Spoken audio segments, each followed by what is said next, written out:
సాగర గర్భంలో ఒక రహస్య ప్రపంచం బయటపడుతోంది.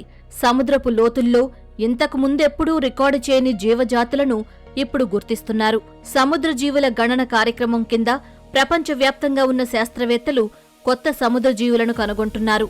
2023లో ప్రారంభమైన ఈ కార్యక్రమంలో ప్రపంచ ప్రసిద్ధ ఇన్స్టిట్యూట్ల నుంచి వందల మంది శాస్త్రవేత్తలు భాగమయ్యారు.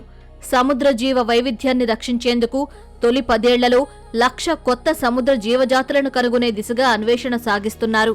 ఇప్పటి వరకు 866 కొత్త జీవరాశులను గుర్తించారు. ఇప్పటి వరకు సముద్రంలో మనం కనుగొన్నది కేవలం 10% మాత్రమే.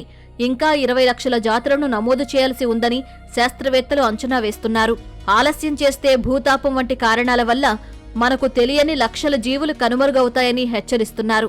హైటెక్ ఇమేజింగ్, శాంప్లింగ్ పరికరాలు కలిగిన సబ్ మెర్సిబుల్స్ తో సముద్ర లోతులను అన్వేషిస్తున్నారు. ఓషన్ సెన్సస్ లో భాగంగా ఈ ఏడాది మార్చిలో అద్భుతమైన భారీ స్క్విడ్ ను స్మిత్ ఓషన్ ఇన్స్టిట్యూట్ పరిశోధకులు గుర్తించారు. అది అద్దం మాదిరిగా ఉండడం వల్ల సాధారణంగా కెమెరా కంటికి చిక్కవని తెలిపారు. వాటి అంతర్గత అవయవాలు చాలా చిన్నవి కాబట్టి అవి వాటి పరిమాణాన్ని తగ్గిస్తాయన్నారు. ఈ జాతికి అధికారికంగా పేరు పెట్టి సరిగ్గా శతాబ్దం అయిన సమయంలో ఈ భారీ స్క్విడ్ ను గుర్తించారు.